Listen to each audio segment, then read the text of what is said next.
What's up, everybody? We are live. We have a really good card this Saturday. We have the return of, personally, one of my favorite fighters in UFC, if not my favorite fighter, Colby Covington versus Tyron Woodley. And yeah, man, this is a great card. Kelton, what's up, man? What's up, man? I'm pumped. Contender Series was really fun last night. I don't know if you were able to catch the replay. Like it started off a little shaky, but those last two fights were really amazing. And now with this card on Saturday, dude, 14 fights. Who knows if we'll actually have 14 on fight day? But as a DraftKings player, 14 fights sounds fucking amazing. Yeah, man, it's a really good card. I cannot wait to talk about it. And then, we got to talk about last card real quick. We'll do a recap of that. So main event, Angel Hill versus Waterson. That was my only play of the night. I did have a play on Danger versus Nan that got scrapped. I know you did too. I also had a play on Roberts versus Favola. I mean, I'm sure pretty surprised with the Roberts fight. We'll talk about them in a little bit. So the main event, it was a close fight. I do agree it was close. I don't think it was a robbery like we've been talking about, but I do think the Hill won the fight. So it is what it is. I mean, she gets herself in these close fights, but I thought she'd beat Claudia. I thought that she'd beat Waterson. Yeah, I mean, I feel bad for Hill, man. I hope they give her like a cupcake fight next. But yeah, co-main event, Ottoman versus Worthy. I mean, this one kind of hurts because I was on Worthy, or I'm sorry, I was on Ottoman pre-tape and kind of like after tape, and then I just changed my pick to Worthy, and I'm glad I didn't bet it. So congrats to Ottoman, and yeah, I mean, Worthy proved that he still has the chin problem. Next fight, Modafferi versus Lee. Didn't watch it. Don't really care about it. Congrats to Roxy. Herman versus Rodriguez, controversial fight. I do think that, I mean, I'm pretty sure a lot of people, including like majority of MMA Twitter, thought that Rodriguez got fucking robbed. Kind of sucks, but it is what it is. Maybe they'll do a rematch. I don't know. Bobby Green versus Patrick. I mean, damn, dude. I mean, what else can you say about Bobby Green? I mean, this guy is really turned it around, and I mean, he's pretty close, man, to that top 15. I mean, I think that he could contend. He could contend with some of these guys in there, man. I mean, he's good, dude. Bobby Green is a good fighter. I really want him to fight like Neil maybe, or I don't know. Like he needs to get a huge step up. They better give him like a great fighter next. I mean, he deserves a step up. I'm trying to think. Oh, dude, he should fight. What's his name? Gregor Gillespie. If they fought right now, I'd probably go with Bobby Green, to be honest. And we probably get I dog. like that. I like that matchup. I got Bobby Green. This is a fight that, man, dude. So Billy versus Kyle Nelson. I'll be honest. I have not been on the Billy train. I faded him versus Spike. I do think that Spike won the fight, but it was really, really, really close. After watching, man, Billy's career in the UFC, and especially watching this fight, damn, dude, he's actually a pretty good fighter, man. I mean, I don't know if I'm gonna say he's a top 15 guy in the future, but he's good. Like Billy Q is no slouch. Like I really want to see who he fights next. I mean, he is a good fighter. Like the guy has a lot of good traits about him. So I'm excited. Maybe he could be a top 15 guy. I don't know about right now, but I mean, just build him slow. So Jarry versus Sevilla, I mean, damn, dude. I mean, I remember like pre-tape, I was like, yeah, this line's off. But then when I watched it, I'm like, yeah, Avila should win this fight. And I mean, it all came down, man, in that third round, and Sajara just took her down. She couldn't get up. I still think that Avila has the brighter future, but I mean, yeah, first L time. I mean, that was really her first L because before that, I mean, she like had a thumb injury. That doesn't really count. So, congrats to Eubanks. I mean, she did look more improved, and I mean, she went with the grappling, and that's how she would have to win this fight anyway. So, congrats. Kevin Kroon versus Roosevelt. Everyone's saying that Robert's a joke and all this stuff. I don't think he's a joke. I think he's really green, and he got caught. He went in there and acted like this fight was like fucking a cupcake and stuff, and he got dropped and then got tapped out. I mean, that choke that Kroom hit him with was fucking nasty, dude. So I don't think Roberts is like gonna get cut like people are saying all this stuff. And I mean, I do think that Favola probably would have beat him based on what happened, but then again, Favola had a broken foot and all this shit, so who knows? Yeah, Roberts. They're gonna give him at least one more fight. They're gonna have to give him like a fucking a can, dude. Next fight, Romanov versus Martinez. What else do you want to say? Romanov would have beat fucking De Lima, so it is what it is. Jaylen Turner versus Weaver. That was probably Jaylen Turner's best performance. I mean, he looked really good. He looked huge out there. He would have destroyed Tiago Moises. I mean, that kind of hurts because, we both had a bet on him. So I think Jaylen Turner deserves a big step up next fight. Barberina versus Ivy. Close fight. I see people saying the Ivy won. I don't think so. I think Barberina won, but I mean, Barberina's definitely washed. I mean, the old Barberina would have went out there and dusted him in the first round. I don't think Ivy is going to get cut. I think that they should give him at least one more fight. But yeah, he's a fade. He's not a good fighter. He's at the bottom of the division. Give him Mickey Gall. I mean, I think that would be an interesting fight. I mean, I got Mickey Gall in that fight all day, but yeah, give him Mickey Gall. And then the last fight, Mazza versus Keish, Justine Keish. It was a close fight. I mean, that was definitely 1-1 or arguably even 2-0 Keish in that third round, going in the third round. And then Mazza dug deep. I like Mazza a lot. I'm really impressed with their future, and she's not a quitter, dude. She's tough, man. And one thing about Mazza that I like is that she has really good cardio, dude. She never gets tired, and she just never gives up. And I mean, she's a brown belt in BJJ, trains Kings MMA. I think that she has a bright future. I mean, you were kind of saying about those head kicks that she has, and she fucking rocked Kish with that head kick and then choked her out cold. Not cold, but choked her out. So, yeah. What about you? Talk about these fights and then your plays. Yeah, man, it was a good night of fights. The main event, I scored it for Angela Hill. I forget exactly how I had it. Honestly, I thought you could arguably even give an Angela Hill 4 rounds. It's just Michelle clearly won the third, and then the fourth and fifth were 50-50 rounds. So it's like, if you want to tell me Michelle won, I have zero problem with that. I just personally scored it for Angela Hill. Good performance by both girls. I mean, Angela Hill just needs to work on, like, I don't know if it's her cardio or her pace, or, I mean, it's just that she keeps slowing down in these fights the later they go. But good win for Watterson. Next fight, Ottman Azatar. Man, I had some choice words for Azatar, but he definitely came out and shut me up, man. He made quick work of Kama Worthy, Kama Worthy's a guy who just came into the UFC already 2-0, and he just stopped Kama Worthy dead in his tracks, took any of the hype that Kama Worthy had, and now it's all on Azatar. He should probably get a big fight next, and I'm interested to see him fight a guy who can, actually, I'm not going to say Worthy can't take a punch, but I can't wait to see him against a guy with a little more durability, somebody who hasn't been knocked out before. So, yeah, we'll see where he goes from there. Roxanne Modafferi, man, beats Andrea Lee. That was a real good, gritty performance. It just seems like Andrea Lee hasn't really been the same since all that shit happened with her. I don't know if it was her boyfriend or husband or whatever. Just it hasn't been the same. She hasn't looked as good, and proof's in the pudding. She's out there losing unanimous decisions to Roxanne Modafferi. So, Andrea Lee really needs to go back to the drawing board, figure out where to go next. That wasn't a good look. Roxanne Modafferi, credit to her, one of the pioneers of the division, keeps racking up wins unexpectedly. I mean, and how many of these wins have been like plus 200 or more? I know this was one of them. There's so many more. I mean, dude, I wonder if somebody out there has bet at least one unit on Roxanne Modafferi in every single one of her UFC fights, because I guarantee you'd have really good profit right now, because she's always plus 200, plus 300. It's just crazy. She gets underestimated because of her looks. Ed Herman, Mike Rodriguez, man, this one hurt because this was actually I believe Ed Herman was the only underdog I picked on the entire card. I didn't bet him, and he ended up winning. But like the crazy part is man, he he got finished in that fight. Let's be real here. The ref made a mistake. Mike Rodriguez should have got his hand raised by second round TKO. Ed Herman, with the vet tactics, was able to extend the fight a little longer, and then credit to him, he cranked in a real nice Kimura there right at the end of the fight, got Mike Rodriguez to tap. So, yeah, you can't be mad at Ed Herman because it's all the ref's fault. So I'll just say big credit to Ed Herman, and I hope Mike Rodriguez bounces back, because that was some really shitty luck.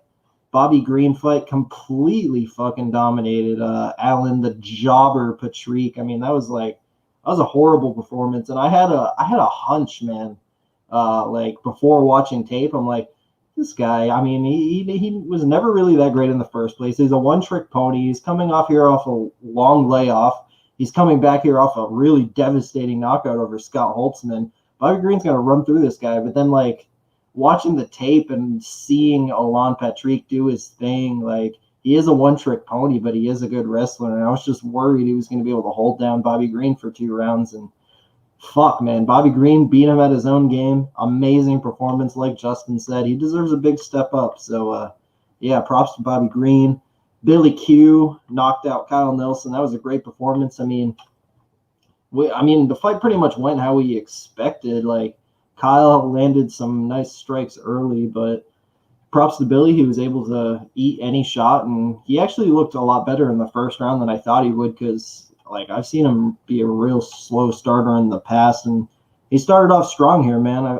I can't remember. I think he won the first round. Like, you could arguably had Billy up every single round, and then he knocked him out. So props to him for dominating that fight. Ciara Eubanks coming through as a big underdog. Dude, we both said it on here. I think we both picked Avila, but like we were both saying, like, dude, Ciara Eubanks could definitely win this fight because, like, for sure she's the better wrestler and grappler. So props to her for stopping a really good prospect dead in her tracks. And Ciara Eubanks, she keeps herself in the UFC a little bit longer. It wasn't looking good there for a minute, man, back when she was losing to, I know it was only a couple of fights ago, but like it was looking real bad when she lost that fight to Betchka Hayes. So this is like a really nice bounce back for her. Avila, she'll be back, man. She's such a good boxer. She's got huge power.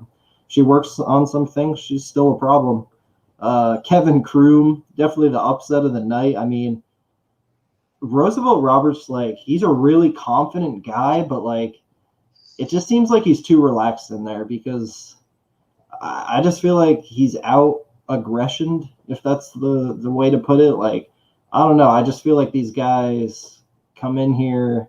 Roosevelt's just too relaxed, man. He's too confident. He thinks he's going to come in here and, win these fights. And it's like, shit happens, dude. Like, he just keeps getting caught. Like, I'm not going to call the Miller fight fluky, but it's kind of fluky. I'm not going to call this fight a fluke, but it was kind of fluky. Like, I don't know, man. I feel like I feel like it's mental, because like we all know the potential Roosevelt Roberts has. I mean, he's a great athlete. He's got a great frame for the division. He is a good grappler, despite getting submitted here in his last 2 fights. And he's not a bad striker either, man. He's a good fighter. So I really hope he bounces back. Like, I want to say give him a cupcake next, but like Kevin Kroom was a cupcake. So I don't know, man. Next fight for Roosevelt Roberts is definitely going to be do or die. It's going to be really interesting to see who they give him.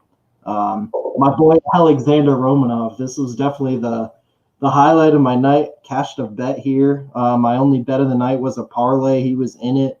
He was also my highest owned DraftKings player, and he put up some fucking ridiculous number, like 12 advances, and I don't even remember how many takedowns, but dude was the highest scoring DraftKings player of the night. I just, when I watched the tape on him against De Lima, I'm like, yeah, this guy's probably going to beat De Lima, but like, De Lima's still a dangerous dude. It's heavyweight. I'm not going to bet Romanov here, but this was, I mean, completely different. I mean, I don't even have to say it. Y'all saw what kind of shape this guy was in.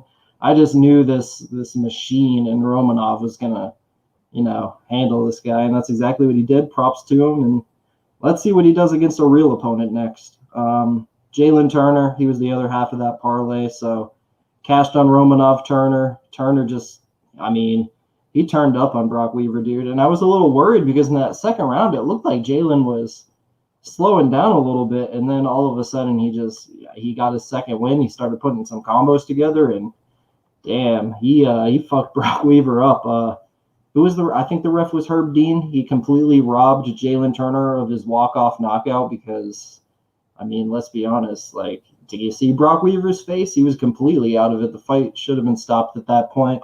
My heart goes out to whoever bet on the Jaylen Turner via KO/TKO prop, because that should have cashed. And if you bet Jaylen by submission, congrats, you got super fucking lucky. Either way, Jaylen Turner, he was easy money. Brock Weaver shouldn't be in the UFC. It's plain and simple at this point. Brian Barberina and Anthony Ivy.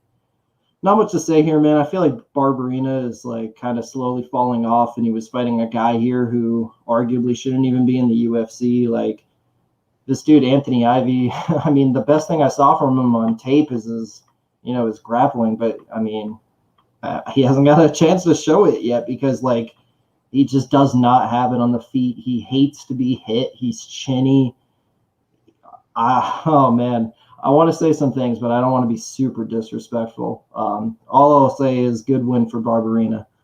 So my girl Sabina Mazzo, I came on here on the podcast. I told you and Dan she was going to win by impressive finish. She came out here, she did it, man. She started off a little slow, and I was even saying in the chat, I'm like, oh God, maybe I shouldn't have picked Mazzo by finish here. It's looking pretty close. It's looking like a 50-50 fight. It was looking like the value was on quiche, but it's pretty much proven at this point that Sabina Mazzo she's straight up just a slow starter. That's what happened. And as the fight kept going, she got stronger. She started getting off on those head kicks, and third round was a massacre. So she was the first person to finish Justine Quiche. I think the future is very bright for her. I mean, she still has less, or actually that was her 10th pro fight. So yeah, she's definitely getting there, man. I wouldn't, like, she's definitely going to work on the slow starter shit, but I wouldn't say she's green anymore, man. I think she's starting to enter the very beginning of her prime. Yeah, man. I know this is a UFC podcast, but if you guys want us to keep on doing these fancy football podcasts before game day on Sunday, let us know down below. We didn't get a lot of views, but I mean, we didn't really advertise it. So, I mean, we could definitely advertise it. I'm down to do it. I know you are. Yeah. So, yeah, let us know in the comments. One more thing, too. I know probably no one really cares about this, but I just saw this right now. Oh, my God. You want to know of a jobber fight that's got announced right now? Oh, God. Justin Jarry versus that jobber that fought Zaleski on like short notice, Luigi or something like that. Luigi Vendramini, I think. Oh my God, dude, they're fighting each other. That is one of the worst fights I've ever heard of.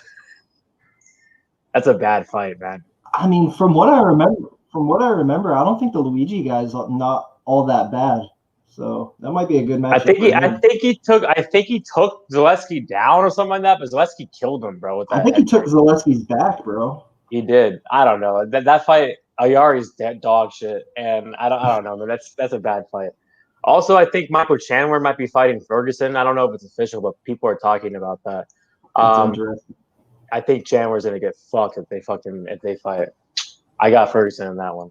But all right, man. So first fight of the night, we got Miguel Baeza versus Jeremiah Wells.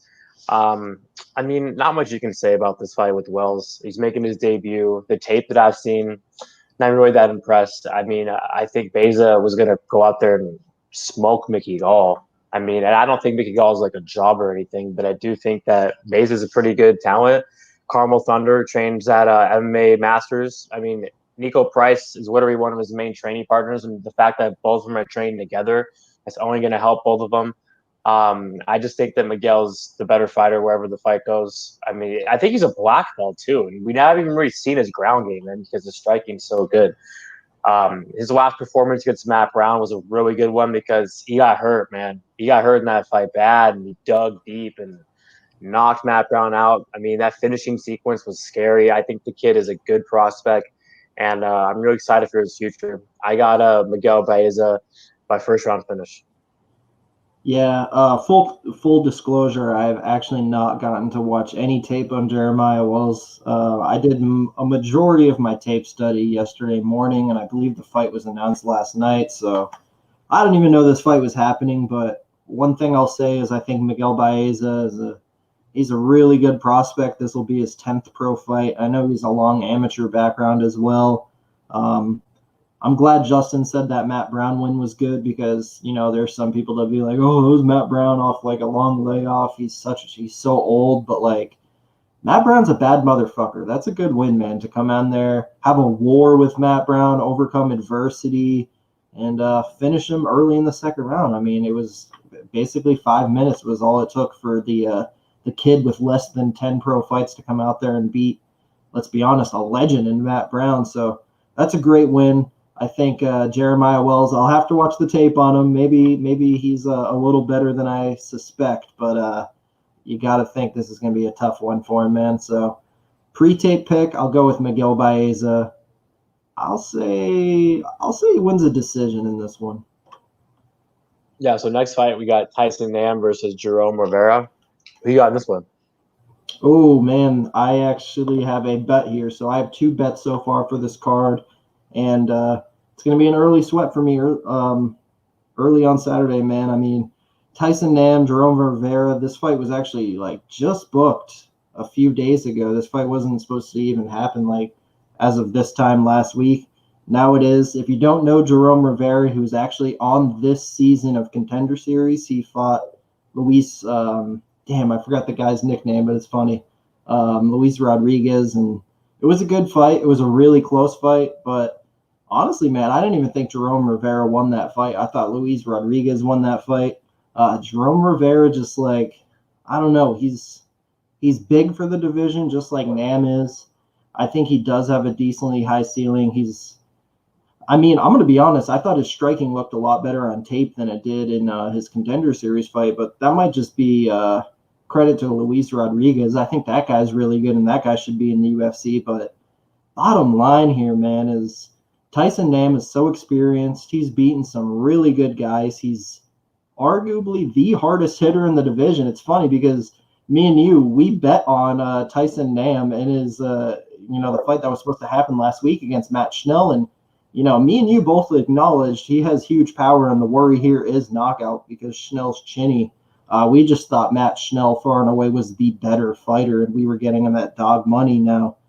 In this case, man, I got Tyson Nam at minus 145. I think anything better than minus 150 is value here. I think it's just too much for Jerome Rivera. I think Tyson Nam can actually catch this kid, put him away. If not, I think he can even win a decision. Now, my one worry here is, and we even brought it up last week, the volume with Tyson Nam. Sometimes he just, I don't want to say he falls asleep in there, but he should be thrown a lot more. But I don't know, man. He seems real hungry right now. I think he knows this is one of his last runs because he is one of the oldest guys in the division. But man, he's going to be too much for this kid. I think the line's been moved to minus 175 for a reason. So I'm actually going to come out here and pick Tyson Nam by second round TKO or unanimous decision. Yeah, I do agree. I thought that he lost his fight. I mean, a lot of people thought that, but I don't think he's bad. I mean, I definitely think he's UFC material. I think that he throws a lot more volume than Nam, but like you said, Nam is one of the heaviest hitters in the division. I don't think he's the heaviest hitter, but I think he's one of them. I mean, you're forgetting the champ. The champ is 100% the heaviest hitter in the division. But yeah, I do think that Nam should win this fight. It's just I can't play it just because Rivera throws more volume. I don't think Nam really has bad takedown defense. We haven't really seen him on the mat in the UFC. So I mean, no one's really shot on him. I think Danger probably would have been the first guy. But I mean, Rivera might do it here. But yeah, I don't think he's going to be able to go out there and hold him down or anything. I think Nam is, like you said, more power. He's pretty technical as well. So I'll go with Nam with KO. But I mean, Rivera gets hit a lot too. Let's not forget about that. One more thing I want to add is Jerome Rivera is not used to fighting someone his own size. Most of his fights, he's fought guys, shorter than him, like Luis Rodriguez, and he's been able to use his reach and his size to his advantage. Now, here it's going to be real interesting because Tyson Nam is actually also one of the tallest, longest guys in the division. So I just think this is a real tough ask for Jerome Rivera, especially on short notice here. I mean, we know Tyson Nam was just getting ready for Matt Schnell. Jerome Rivera didn't even know he was going to have a fight a week ago. Yeah, man. He has a little of that tall man defense too. So I'll go with the Tyson Nam. Next fight, we got Darrick Minner versus TJ Laramie. I believe you have a play in this one, so I'll let you go first. Yeah, man. I just realized that I have two plays, but it's 3 fights right in a row. I got TJ Laramie in a parlay here. I just think this is a terrific matchup for him, man. I mean, the guy is a serious grappler, super strong, great understanding of BJJ, well-trained guy, young, improving every single fight. And Darrick Minner here, I mean, we're talking about a guy who, he had his chance on Contender Series, but and I know the fight Grant Dawson back in February, but I don't know. I was convinced this was a guy who was never going to make it to the UFC. I mean, he has like a 500 record on the LFA scene. Like, this guy has so many holes in his game. Um, it just a sub defense is terrible. I see Laramie catching him with something, whether it's Laramie in a dominant position getting him with something, or if Laramie happens to end up on his back. Like, don't even be surprised to see him submit fucking Derek Minner off his back. Minner's just too wild. This is also one of the only few times TJ Laramie, in my opinion, has had a striking advantage. So I think this is just a great matchup for him because his biggest strength is also Minner's biggest strength. And in my opinion, Laramie just outweighs that. Yeah, I think he's just stronger, better athlete. And Minner has way more holes in his game despite being way more experienced. So I think the money coming in on TJ Laramie is rightful. I think the kid is definitely got a bright future in front of him. And I mean, let's be honest, he's fighting a guy who was 500 on the LFA scene. So I'm going to go with TJ Laramie here to wrap up his sub in round 2. Yeah, you already know how high I am on this kid before he made his debut. I mean, the guy went out there and beat Air Jordan. I think this kid has a lot of potential. I don't think Minner's good. I think he's one of the worst guys in the division. He's sub or bust, and he is first round finisher bust. If he doesn't get to finish in the first round, it's over. The guy has terrible cardio. He was supposed to fight Jordan Griffin. I think someone just asked that in the chat. That's right. I mean, that would have been a kind of a banger because they fought before, you know, and Griffin's really not. I mean, Griffin's pretty low level too. I think Griffin would have won that fight though, but I mean, I wouldn't be playing that one. But yeah, in this fight, just like I said, Laramie's has a huge advantage here on the mat. It's just don't get sub and you'll win the fight. I mean, you're the better striker too. His striking looked pretty decent in all the contender series too. So I got Laramie, and I think he's gonna go out there and make a statement and get him out of there early. So I got Laramie, second round finish. Nice fight. I believe another one in your place. I'll let you go first. Yeah, man, this is the other half of the parlay with TJ Laramie. I got Andre Ewell here against Irwin Rivera. I got him at minus 190 odds, and TJ Laramie, I got it, I believe, minus 265. So I was able to beat the line on both. Again, man, this is just a real good stylistic matchup because Irwin Rivera, he's a striker. That's his bread and butter. That's his biggest strength. Problem is he's fighting a much bigger, better athlete whose strength also happens to be striking. And I believe Andre Ewell just hasn't beaten that area, man. And I just feel like he picks them apart at range all day here. I feel like he's way faster. I feel like he hits harder than Irwin Rivera. I mean, guys, Irwin Rivera, let's be honest, this is another guy who is having some real shaky fights on the regional scene, like getting taken down by jobbers and not being able to get back up the entire round. Just a bad look. Even his last fight against Ali Al-Qazi, I bet Ali Al-Qazi in that fight. I did think I can't say this guy's name, Irwin Rivera. I did think he won, but like, dude, Al-Qazi was a plus 170 dog in that fight, and it was a 50-50 fight. It was super close. Like, he was getting Irwin down. He actually even landed more strikes on the feet, and Irwin Rivera was supposed to be the guy with some big striking advantage in that fight. That's why he was minus 200. People just thought he was going to be the way better striker and he was going to be able to stuff, but like, he wasn't even able to stuff, and he got more strikes landed on him than he landed. He was still able to pull out the split, but like, that was supposed to be his showcase fight, and he had a 50-50. I just don't think this guy is very good. Andre Ewell's been in there with way better guys. I mean, dude, his last 2 fights were against Chito Vera and Jonathan Martinez, and I'll be honest, I thought Jonathan Martinez got, kind of robbed in that fight. I thought he beat Ewell, but the fact that Andre Ewell is having 50-50 fights with Jonathan Martinez and Irwin Rivera is having 50-50 fights with Ali Al-Qazi, that just tells me everything I need to know, man. Like, I know some people will ask, oh, maybe Irwin Rivera could come in here and expose the wrestling and grappling of Andre Ewell. Like, guys, like, Andre Ewell is a way higher level position, in my opinion. Yeah, his takedown defense isn't the greatest. He was taken down by the ghost of Borella, I want to say 2 or 3 times, but I actually don't think he's that bad off his back, man. I mean, I saw him submitted guys in the regional scene, regional title fights. Like, I would confidently say Andre Ewell has the better BJJ here if Irwin Rivera is, successful with the takedowns. So I'm comfortable with wherever the fight goes, man. I got Andre Ewell here confidently. I'll say he wins a clean 30-27 decision. Irwin Rivera is a tough guy, so I'll say he doesn't get knocked out or submitted. But Andre Ewell's going to dominate here, and it looks like Justin went to do whatever the fuck he's doing. Take a piss, get a beer, whatever. There he is. So we're going to move on to the next fight, man. It's Randy Costa and Jerry Newson. You want to go fight first with this one, bro? I ought to get some times, my bad. I haven't even done the breakdown yet of the Ewell fight. Oh, shit. The Ewell fight, yeah, man. I definitely think that he should win this fight. I know I like to make fun of the guy, but, I mean, I bet on him versus Borella. I do think that he has talent. I mean, he has good striking for sure, but the guy just doesn't really have a ground game. I know that Rivera isn't really a good grappler, but I think if this hits the mat, I just think that he has the advantage. I know you said Ewell has the better jiu-jitsu.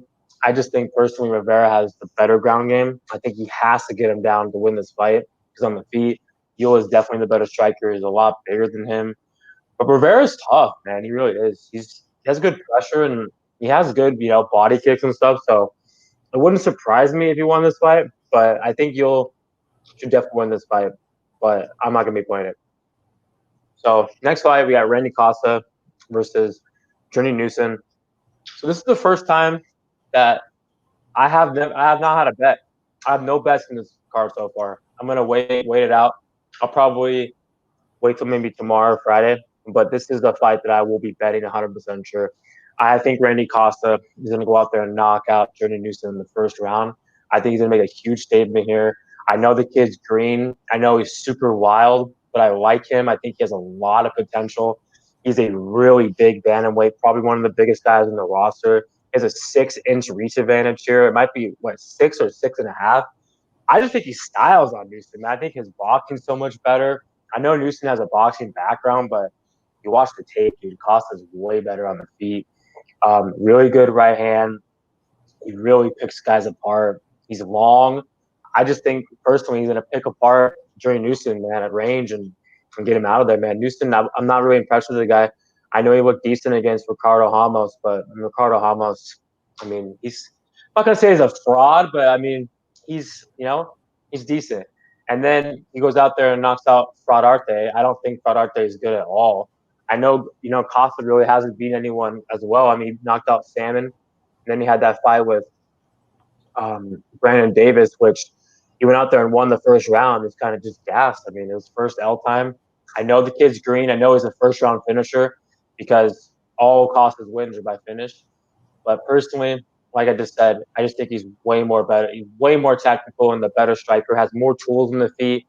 Jerry Newson, all the guy has really is a straight right. And I just don't think that he's that good, man. So I got Randy Costa, first round finish. I think, didn't Jerry Newson fight with Fraudarte? Yeah, I got overturned due to weed, which is kind of stupid. But yeah, I got him by first round KO over Newson. Man, this is a really tough one for me to call. I would say, after looking into it, that it's pretty much a dog or pass situation. So I definitely wish you luck on Randy Costa. I definitely think he has I don't know, man. I think he does have the striking advantage here. I think he's got the power advantage, although Journey Newson did just lock in a real nice knockout. But, Randy Costa would probably knock out Domingo Fraudarte, too, let's be honest. So, what I'm really interested about, man, is I kind of want to see Journey Newson, take the wrestling route here. And he's got a BJJ brown belt. Maybe he could put that to work. It's just, I don't know. I can't really make a confident pick on this fight because, Randy Costa has, 6 pro fights. Journey Newson has, 10 pro fights. They're both super early into their UFC careers. I could see this fight going a lot of different ways. I'm gonna pick the underdog just because I think I like those odds. I would line this more towards pick'em, so I'll go with Randy Costa. I think you cash that bet. I'll say he wins a decision in this one. Journey has 3 wins by KO, and people act like he's one of the nastiest KO artists in the division just because he knocked out Fraudarte. I mean, if you watch Costa's fights, all of his wins are by first round finish. The guy's deadly, man. The guy is really deadly, and when he smells blood, he goes after it. That's one thing I like about him. He has really good pressure. It's gonna be hard for Newson to hit him. I mean, the guy has a 6.5 reach advantage. I don't think Right. you're gonna realize the size advantage in this fight. Costa's so much bigger than him, and he's just gonna style on him from the outside. So I really think that he's gonna make quick work and get him out of there early. I know Newson's never been knocked out, but this is the first time it's gonna happen. Then I mean, I think he's gonna get him out of there. And make no mistake about it, Fraudarte hurt him early in that first round, like really early. I mean, you can even Newson even said it in the post fight. I mean, he hurt him with a head kick, and I mean, I thought he was going to get him out of there, but Fraudarte went out there and just struck like what he like smelled blood and he had his hands down like an idiot and then got knocked out. So I think that he's going to make quick work for this fight over Newson. But I will admit that Newson has fought the better competition. But I mean, Costa's just he has so much more potential. So next fight we have Sarah Alpar versus Jessica Rose Clark. You know, I watched tape for this one. I wanted the really fade Clark just because I don't think that she's that good, and personally, she should never be this big of a favorite. I watched Alpar's fight on Contender Series against Shanna Young. Yeah, man, she's tough. She got a nice submission win. I don't think her striking is that good though. And if you watch Clark's tape, she has good boxing. I mean, you know, and she's training with.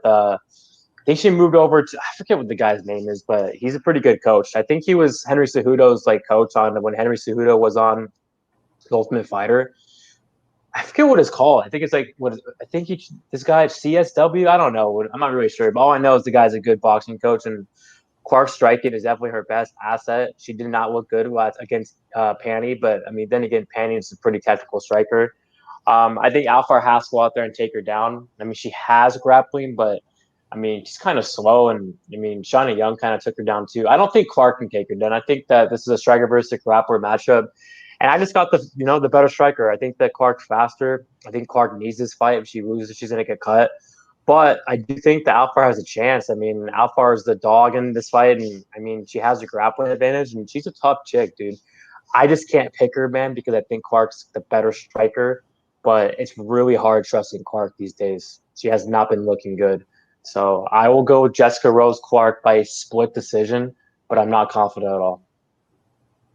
Yeah, I'm not big on this fight, man. I wanted to like Sarah Alpar, and then I remembered I watched her fight like I want to say like 3 years ago. I think it was Titan FC. Let me see.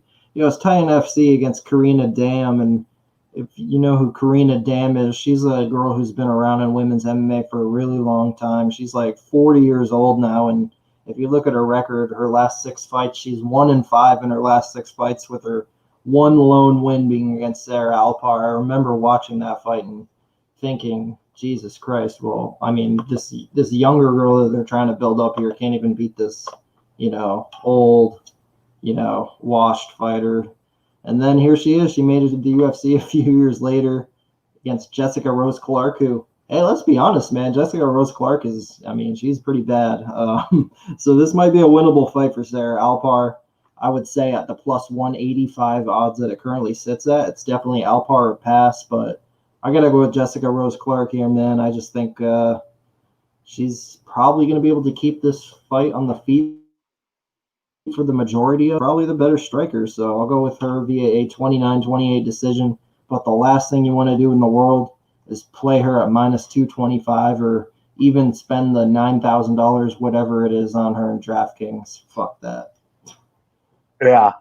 For all you fantasy football people out there, Chris Godwin was in concussion protocol today, so that kind of hurts me because I have him on 2 teams. I hope he plays this week. But yeah. That sucks, man. Hopefully he plays. Next fight. This is one of the best fights of the card, in my opinion. We have Jordan Espinosa versus David Dvorak. Who you got in this fight? Man, this is a really tough one to call. Like, I love both these guys. I think they're great prospects, both of them. I'm honestly, my gut and my brain are both kind of telling me to lean Dvorak here, but it's a really close fight. I just think the guy's a really good striker. I think he'll be able to outstrike Jordan Espinosa as long as it's on the feet. If Espinosa wants to take the wrestling route, I mean, maybe. I don't know. I can just see this fight going a bunch of different ways. Like on the feet, Dvorak is more of a super super technical boxer. He's good at with range, good understanding of distance, just real clean striker. He's got some pop to his punches too. And then Espinosa, he's more of a short, stocky guy. He's got good power for the division too. He's more, a little more athletic and explosive. And then if you got to give anybody an advantage on, the wrestling side of things, it's probably Espinosa. So I don't know. I'm really interested to see which guy is going to be able to implement their game plan here. I think the books have this one right, man. I think minus 110 apiece sounds right to me. So I don't know. I guess I got to make a pick. I'm going to go with Dvorak just because, I don't know. That's what I see when I play this fight in my head. I see Dvorak outstriking him to a 29-28. So give me him with little to no confidence. Yeah, man. This fight, if Dvorak hits plus money, man, I'm all over him. I think this is a good matchup for him. Espinosa's been tapped out 4 times. I think Dvorak has really good jiu-jitsu. He has, 7 wins by submission, a really nasty darce. I can 100% see Espinosa shooting and getting tapped out. Dvorak's the bigger fighter. He has the better ground game. I do think Espinosa has the better wrestling. But personally, he should keep it on the feet, man. Because if he tries to shoot on Dvorak, he's getting tapped out, dude. Dvorak has long ass fucking arms. He definitely has a better jiu-jitsu. He has advantage on the mat. He actually is a good striker too. So I mean, I think Dvorak is, I'm not going to say the better striker. I think Espinosa's faster. I think he's more explosive. I think he hits harder. I just think Dvorak is more technical, and he definitely can get hit. He has a good shin, but he can definitely get hit. And I think that Espinosa's, as like I mentioned, has a speed advantage. He's 2-2 in the UFC. I mean, it's just with him, it's just mental. But I do think that the guy just man, getting tapped out 4 times, man, against a guy that has serious jiu-jitsu in Dvorak, man. I got it's a bad recipe, man. I got Dvorak here by submission. And if it hits plus money, I'm probably gonna bet it. So next fight, we got Mayra Bueno Silva versus Borella. Pass. I don't really want to talk about this fight, okay? I got Bueno Silva. I would never pick Borella even if she fought my cousin. So I got Bueno Silva all day. Man, every day that passes, I get more and more confident on Mayra Bueno Silva here. I think she arguably should be even wider than the minus 250 she currently sits at. I think this is actually a really great matchup for her. The last fight was tough, man. Marina Moroz is a real experienced, solid UFC fighter that clearly looks a lot better at 125 pounds. Real tough matchup.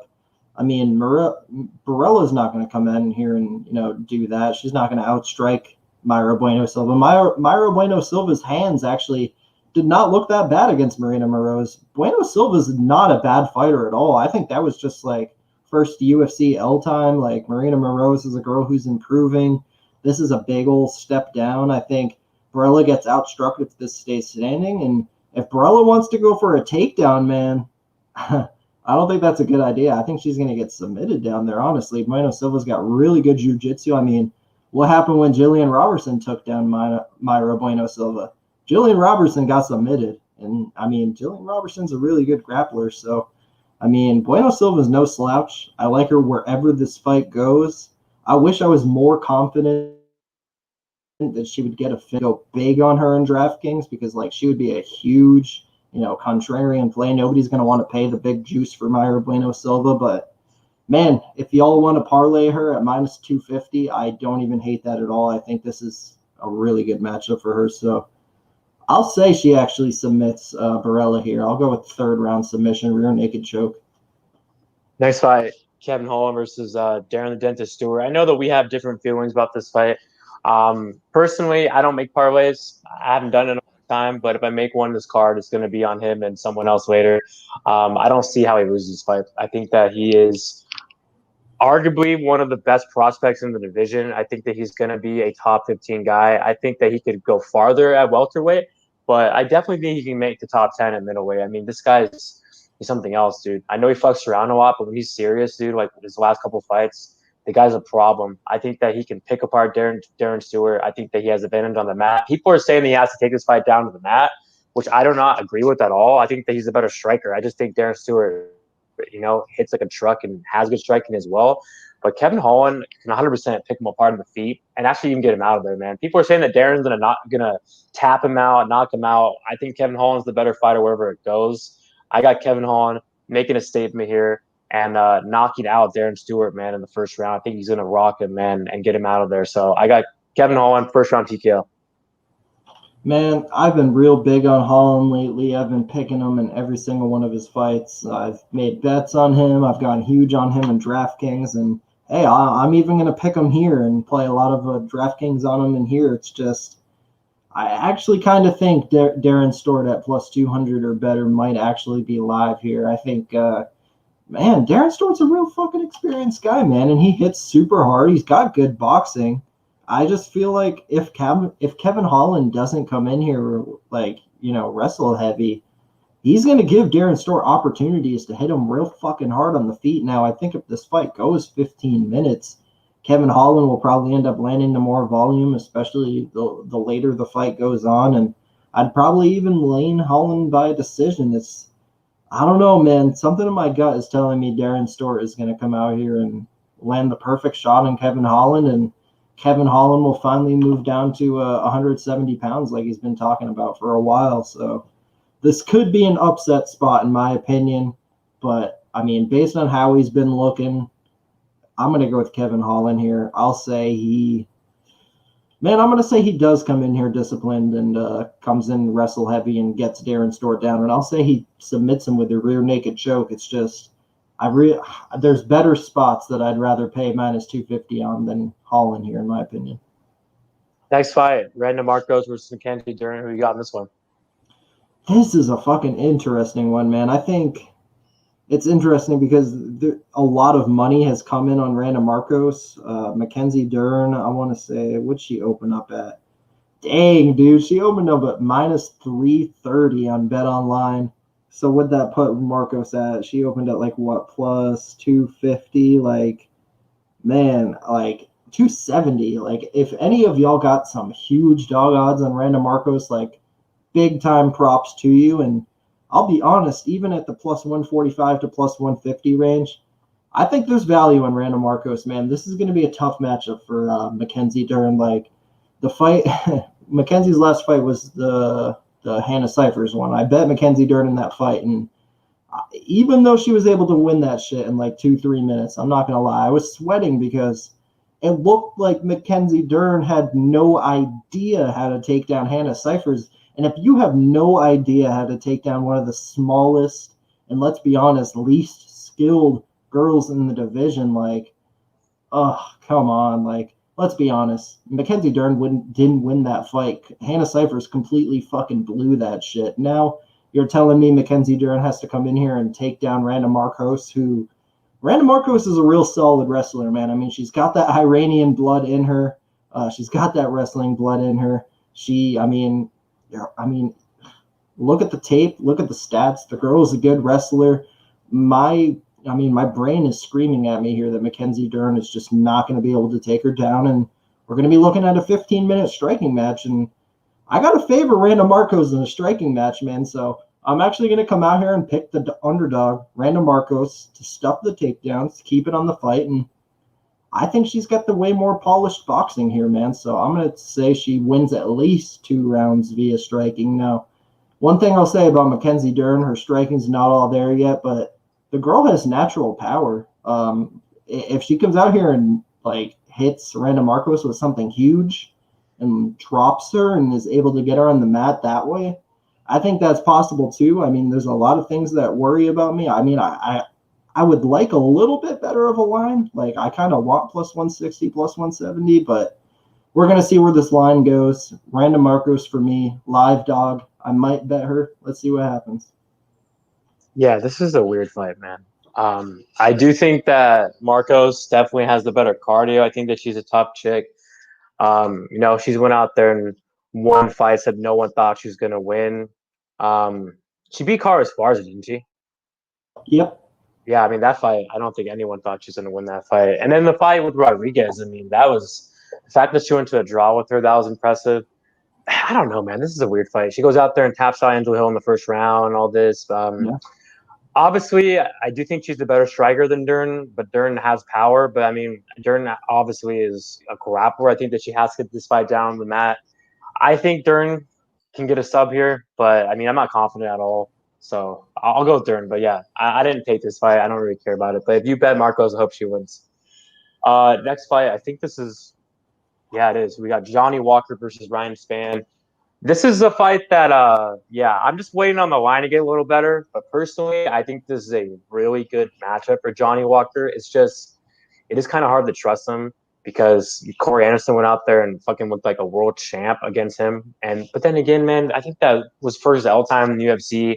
Walker took that fight, man, was really cocky. He went out there and just didn't even throw, man. I mean, Anderson just fucking killed him, man. And then he went out there and lost to Krylov, who's one of the best fucking. Okay, he's not one of the best fighters in the division. He's a top 10 guy. And I think Krylov is one of the best fucking, grapplers in the division. I mean, the guy has a serious ground game, and he just took down Walker, man, at will, and Walker can get up. I mean, is Sppann going to go out there and take him down? Sppann is a better grappler, and I think that he can get Walker down. I just don't think he can have the success that Krylov can, and I do think that Sppann is really chinny on the feet, man. I mean, yeah, Johnny Walker's chinny too, but Johnny Walker has a big advantage here on the feet. I think that he's a better striker. I think he's way faster than Sppann. The fact that Sppann went out there and almost got knocked out against Sam Alvey, that is really not a good look at all. And he gassed bad in that fight, man. I think Johnny Walker's going to starch him here in the first round. Minus 125 is a good line, but I mean, he was minus 120, man. So I feel like the line actually could get better because a lot of people are counting him out here. A lot of people are acting like this guy's a fraud. Maybe he is, not the guy that we thought he was. Maybe he's not going to be a top 10 guy, but I do think he can go out there and knock out Ryan Spann. I've never been impressed with this guy, man. I haven't. If you watch me break down all of his fights in UFC, I always pick against him. I don't think he's that good. I really don't. Yeah, congrats. He went out there and knocked out Nogueira, a guy that's like 80 years old, a retirement home right now. Like, what's his best win, man? I definitely think that Johnny Walker is a huge advantage here on the feet. I think he's going to get back to his old self and go out there and get a knockout early. So I got Johnny Walker, first round KO. I will be playing him. I'm just waiting on the line. But yes, I will be playing Johnny Walker. Who you got? Man, I'm going to completely agree with you. I'm going to go with Johnny Walker in this fight. I think there's even probably value on him right now with the minus 120, minus 125. Of course, you'd like dog money, but let's be honest, this is probably a really good fight for Johnny Walker, man. Like, it's just, I mean, imagine what this line would have been a couple fights ago, bro. Johnny Walker would have been minus 300, and I think some people are just forgetting about all the physical qualities this guy has. I mean, one of the biggest guys in the division, one of the most athletic guys in the division, one of the most powerful guys in the division. I mean, we're talking about, raw potential here. It's just, it hasn't gone well when he took that massive step up against Corey Anderson. And even the Krylov fight, man, like, Krylov is no slouch at all. He's been in the UFC a long time. He's a really well-rounded, great fighter. I mean, Krylov just beat OSP a couple fights ago, who's looking great. And, Krylov's just a fucking tough fight, man. I think this is a step down in here. And, Ryan Spann. And not only that, man, like, just complete change from what I've seen. Like, back when he was fighting Corey Anderson and Nikita Krylov, like, Johnny Walker was out here kicking out his head coaches out of the room so he could bang some random girl wherever the fuck they were traveling, like, completely not taking it seriously whatsoever. And if you're paying attention to what the guy's saying these days, take a look at his Instagram. Just overall, it seems like Johnny Walker is taking things much more seriously, which is what you want to see out of a young prospect, man. I mean, let's be honest. The world was, I mean, I say the world, but the MMA world was really blowing up this guy's head after, wins over Justin Ledet, Misha Serkinov, so much to the point where he didn't take a fight against Corey Anderson seriously, which, like, Corey Anderson, we can laugh about his chin, how he's not in the UFC anymore, all that. Corey Anderson's no slouch whatsoever. I mean, dude, I'm not even convinced Ryan Spann would beat Corey Anderson. So it's like, whatever, man. I think this is a great bounce back opportunity for Johnny Walker. Justin's right. I have seen signs of Ryan Spann being chinny in the past. I think he has super hittable. And yeah, he pointed out the Sam Alvey fight. I mean, absolutely, bro. It wasn't even that Sam Alvey almost knocked him out in that fight. Like, I mean, were you convinced Ryan Sppann was even going to get the decision when the 15 minutes was up? Like, bettors, including myself, I'm one of the people who shamefully bet Ryan Sppann at like minus 400 there. I had him in a parlay with somebody. I was shitting my pants, dude. You're not supposed to have fights like that with Sam Alvey. You know what the fuck Johnny Walker would do to Sam Alvey? Oh my God, he would kill him. Johnny Walker, round 1 KO.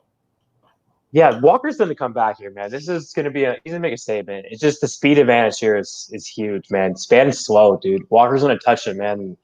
Once he touches him, man, it's lights out for Sppann. But I mean, it wouldn't surprise me if Sppann won this fight because I mean, Walker's on 2-fight losing streak, man. But then again, a lot of people are sleeping on him here. I think that he's going to go out there and shut the people up. Tiago Santos is pulled out of the Glover fight. I think he's got positive for Corona. So, Jerry Prochaska, if you're listening to this, please take that fight because that would be a first-round KO all day. Even though we'd probably get like minus 400, but yeah. Next fight, we got we got GM3 versus fucking Chimaev. This is a good fight. I'll keep it short and sweet. You know what? I think that is a huge step up for him. I think that GM3 is, no slouch at all. I do think that he's declining, but I think that he's a good fighter. I'm not going to sit here and say he's a jobber. He's definitely not. But, I mean, this is kind of a good matchup, man, for Chimaev. I mean, he has really good grappling. He's going to go out there and take him down. GM3 has 40% takedown defense. It's just GM3 could get a sub because, let's be honest, he's a nasty black belt, and Chimaev is going to give him what he wants on the mat. But on the feet, I think Chimaev has really good pressure. I just think that he's going to take him down at will. I think he's relentless with the grappling, and I think that he's going to stuff all the submission attempts, and I think that it's going to be a short night, man. I think Chimaev is going to go out there and make a statement and either get a TKO or submit him. I think GM3 is coming back too fast. I got Chimaev first round submission. Man, it's not often you see somebody take this big of a leap in competition. I mean, you're going from John the Jobber Phillips and Reese the lightweight McKee. You're going from those guys to fighting Gerald Mearshart, who, I mean, Mearshart's a 50-fight vet. He's got over 20 or 30 fucking subs on his record, has some great wins on his resume. I mean, I'd say the one against Dern win a couple fights ago where, I mean, he really fucking brought it to win. He beat the shit out of Dern Win. That one comes to mind. I mean, this is no slouch, man. Gerald Mearshart is, I mean, he's not the most athletic guy. He's definitely a little bit older for the division. He's no top 25 guy or anything, but man, he's going to give Chimaev some problems here. I think if the fight hits a certain point, it's if Chimaev is able to come in here and do his thing, yeah, he's going to look like the minus 400 favorite he is, but I have enough respect for GM3 here not to lay that gigantic price on Chimaev. I think on the feet, it's going to be real interesting if this fight even stays on the feet. I think Mearshart can get off on that body kick. I sure think he can land a hell of a lot more strikes than fucking John Phillips did, that's for sure. And then on the mat, it's Chimaev is definitely the better wrestler by miles and miles, and he probably slams Mearshart down to the ground here, but gotta mind your P's and Q's, man, because if you give any opportunity to Mearshart to, reverse position, snatch up an arm, snatch up a neck, anything like that, man, we were just talking about Johnny Walker getting his head blown up, hopefully this dude Chimaev is staying on course and his head's not getting blown up either, because if he thinks he can just come in here and ragdoll Mearshart without having to worry about shit, he's going to get submitted here. Mearshart's a great grappler. It's just, I do think Chimaev is the truth, and I do think he's going to come in here and mind his P's and Q's and know exactly what to do. So I'm going to say he comes out here and has a really impressive performance and dominates Gerald Mearshart. I'm going to say he wins I'm going to go with a 30-27 decision. I'll say Mearshart survives. You're muted, bud. There's someone in the chat saying that Chimaev is a blue belt. I mean, isn't Khabib a white belt? I don't think it really matters. I just think that the top control and positioning is fucking dominant, man. Bro, John Jones was a blue or a white belt for his entire career. Yeah, I mean, isn't Khabib a white belt? Straight up. He I could mean, be. there you go, dude. There you go. Co-main event. This is, I mean, damn, dude. This is everyone's dream fight. We got Cowboy Cerrone versus Nico Price. Both these guys are two of my favorite fighters. I bet on them multiple times. I faded them before. Great matchup. I just think personally that this is a better matchup for Nico Price. I think that he is one of the heaviest hitters at 170. Donald Cerrone is on a 4-fight losing streak. He's at the end of his career. He's fought his last he's fought a lot of fights recently at 55. The Pettis fight I think was at 170. I see people saying that he looked good against Pettis. I bet on him versus Pettis. I thought that man, I scored it for Cerrone, man, but I thought that he looked really slow out there. I don't think that that was definitely not the old Cerrone, man. He looked flat. I mean, he took him down. He hurt Pettis in the third round with that head kick, but that was a little too late. I mean, I scored it for him, but I mean, it's not a robbery. I mean, Pettis did a little more, and that was dad bod Pettis, dude. Nico Price, I'm not sure if a lot of people are going to agree with me on this, but I definitely think that one of his best performances in the UFC was the last fight against Luque in rematch. I mean, he looked good. I mean, he showed a lot more tools than he ever has. I've never seen him throw kicks before. I've never seen him throw front kicks and rock Luque. I mean, he threw a lot of volume too. That was the most volume I've ever seen Nico Price throw, man. I think that he's way more durable than him. I think that, yeah, you got to be honest. Nico Price, is he chinny? He's a little chinny. He gets hurt. I mean, he gets hurt a lot in his fights, but I just think that he's gonna go out there and pressure Donald Cerrone, back him against the fence. He has a really good straight right, a good straight left, a good front kick. I just think that Nico's just he's too big for Cerrone, and the power man's gonna be too big for Cerrone. And I do think the Cerrone has the grappling advantage. The longer the fight goes, you probably have to give the benefit to Cerrone. But I just don't think that Cerrone can take the damage, man. I mean, he's taken a lot of damage lately, man. He is at the end of his career. I see people saying, "Oh, well, Cerrone is training or he's sparring now and all this stuff. Maybe he'll get the win because of that." I don't really think about that. I just think that the fact that Nico Price is training with Carmel Thunder, both of them on this card, like I already mentioned, is going to be good for him. And I mean, have you seen the shape that Price is in? Price is one of the biggest welterweights on the roster, and he's going to be a lot bigger out there. And I just think that he's going to take it to Cerrone, man, and he's going to hurt him. And Cerrone hasn't felt his power, man, in a while. He's been fighting lighter guys. Now he's fighting one of the heaviest hitters at 170. I know someone's going to bring up, oh, well, he's not a top 15 guy. He always beats guys outside the top 15. Was Anthony Pettis a top 15 guy? No, he was not, man. Maybe in the rankings, but I don't buy that at all, dude. I mean, Anthony Pettis is what, top 25, top 30? I mean, nah, dude. I mean, no. So I got Nico Price, first round KO. Man, I'm gonna agree. I'm gonna go with Nico Price here. It's very hard for me to pick against one of the hardest hitters in the division against a guy with major durability concerns in Cowboy Cerrone. Like, not even just durability, the guy is clearly declining.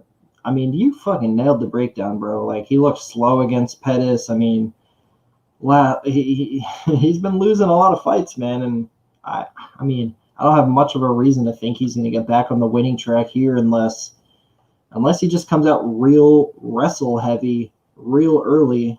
And I think he can do that, to be honest, man. I think he's definitely the way better wrestler than Nico Price. I think he's definitely the way better BJJ guy than Nico Price. It's just, if Nico Price is a fucking freak, dude. Like, even if Donald Cerrone takes him down, it's like, yo, is Nico Price about to get his third TKO/KO finish off his back? This dude KOs dudes off his back multiple times. Like, I don't know. Like, I just feel like Cerrone's in constant deep shit here with Nico Price because the guy's creative, the guy's super powerful. I mean, let's be honest, he's probably going to look like a weight class bigger than Donald Cerrone. But the reason I just don't want to bet Nico Price at minus 155 here is because Donald Cerrone is, I said it, man. He is the much better wrestler. And if he implements that game plan early, which, who knows, man? It's just where's his head at? Like, is he motivated even still? Like, I mean, if I knew for a fact a motivated Donald Cerrone was coming in here and he was going to, execute a wrestle heavy game plan early, like maybe I'd be a little more confident that he's a live dog here. It's just I don't have that confidence. Like my brain just tells me Donald's going to come in here. Maybe he has a couple moments, but eventually the power of Nico Price will be too much. And unfortunately, I think the legend will take yet another KO loss. I'll go with Nico Price, round 1 KO. Yeah, man. Next fight. This is wow. This is a fight that I've been really wishing it would happen for a long time, man. We got Colby Covington versus Tyron Woodley. Man, I'm so happy about this fight, man. Calvin, who you got in this one first? Yeah, I mean, no surprise. I'm going to go with the minus, what is he, 350 underdog and Colby Covington here. Underdog. Or minus 350 favorite. Yeah, could you imagine? He actually was the underdog against Tyron Woodley the last time this fight was made. That's pretty interesting that now he's a minus 350 favorite, but the reason is because of the performances from Woodley, man. I mean, ever since he lost the title, even in the fight he did lose the title to, he just wasn't able to pull the trigger. The reaction time's not the same. Even when the guy was in his prime, he had holes in his game, and now it's not getting better at this point, man. Now he's fighting a guy in Colby Covington who, I mean, in his last fight, in my opinion, he was having a 2-2 fight with Kamaru Usman entering the 5th round, and it didn't go his way, but it's like, bro, that was such a high-paced fight. And people will say, oh, Kamaru Usman didn't finish Woodley, but he finished Colby. It's like, that's easy to say, but, I mean, the reality behind that is because of the kind of fight Colby put on. Colby, he put on a fucking show for the fans. I mean, that was one of the best fights I've ever seen, bro. That fight was amazing. Colby threw so much volume. They both did. They both landed so much. They both hurt each other. They both had huge moments. I think Colby's a real fucking problem for Tyron Woodley on the feet here, man. I mean, Colby Covington, you can arguably say is the second best welterweight in the entire division, whereas Tyron Woodley is a guy who, he'd be lucky if I were to call him top 5 right now. I mean, he's fallen off. It's as simple as that. The problem for me here for parlaying Colby Covington at minus 350, I just kind of don't really want to do that because he did take a lot of damage in that Woodley fight. He did get his jaw fucked up. If Tyron Woodley decides he actually does want to throw and happens to get lucky with one big shot and he puts Colby Covington away, I mean, I can't say that'd be like one of the biggest upsets ever or anything like that. I'd say, yeah, Tyron Woodley, he's a KO artist. He caught Colby Covington. It is what it is.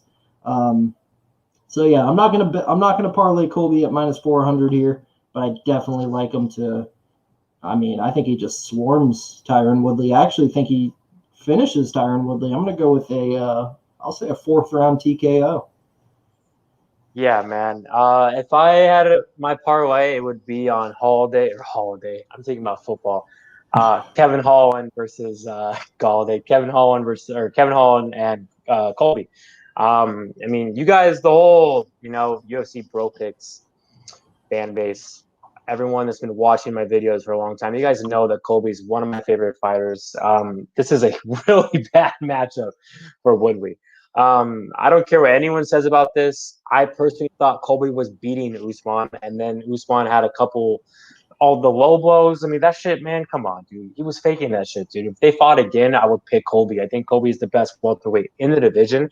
I think it's a nightmare matchup for fucking my boy Tyron Woodley, and Woodley he's washed, man. I mean, he's done. He's at the end of his career. Gilbert Burns put the icing on the cake. I mean, Colby's going to go out there and finish him, like you mentioned. I think that he's just going to be relentless. He's going to throw so much more volume. He's going to take him down, and I think he's going to get him out of there.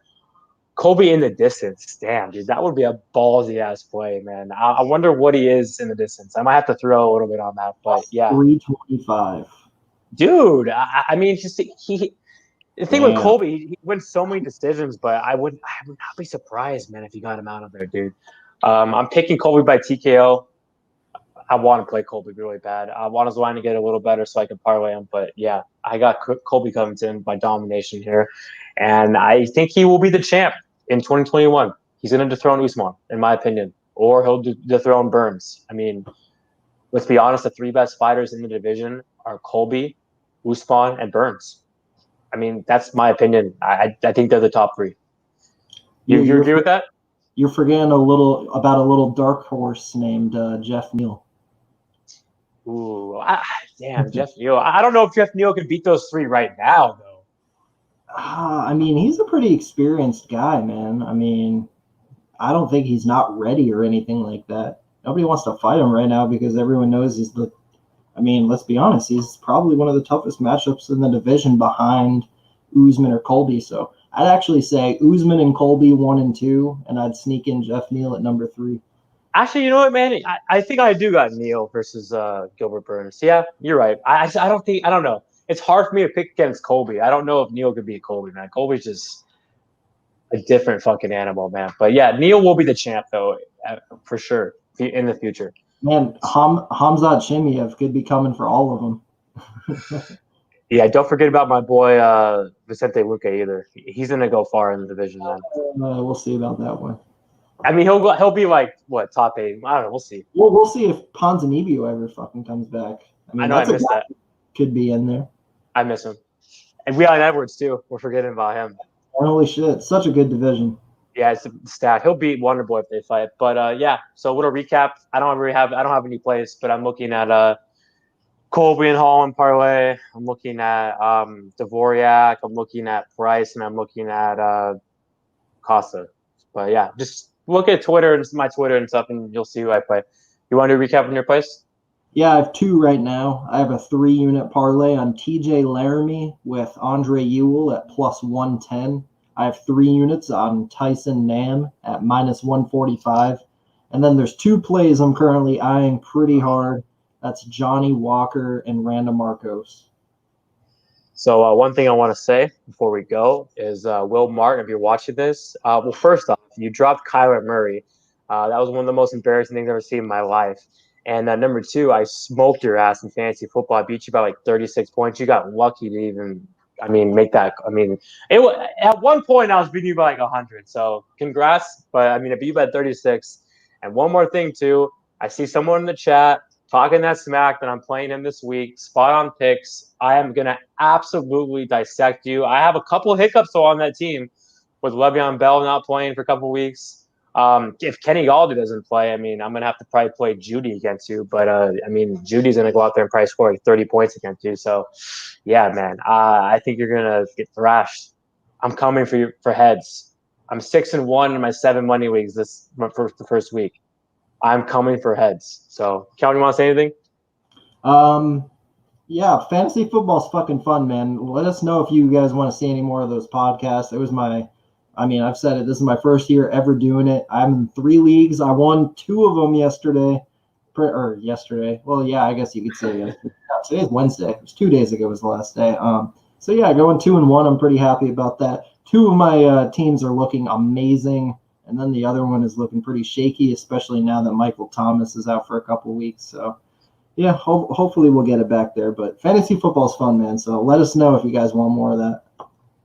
A little couple hot takes real quick before we go. Baker's going to throw about 40 picks tomorrow against does he play tomorrow? He does. Yeah. Baker's going to throw about 40 picks against Baltimore. And Nick Chubb is going to absolutely – it's a tough matchup for Chubb. Like, wait, who's playing tomorrow? It's Chubb against Baltimore? No. It's Cincinnati and Cleveland tomorrow, right? Oh, I thought it was – okay, my bad. Chubb played the Ravens last week. Never mind. Well, Baker's still going to throw like 40 picks. But, yeah, Chubb's going to go off. But all right, guys, we'll be back. We'll be back Sunday. If you guys want us to do that, the podcast before the Sunday morning games, let us know in the chat and we'll do it. Or let us know in the comments. And I will do thumbnails for this card. I know I haven't done them in the last couple cards, so my bad. I'll do it later, guys. Peace.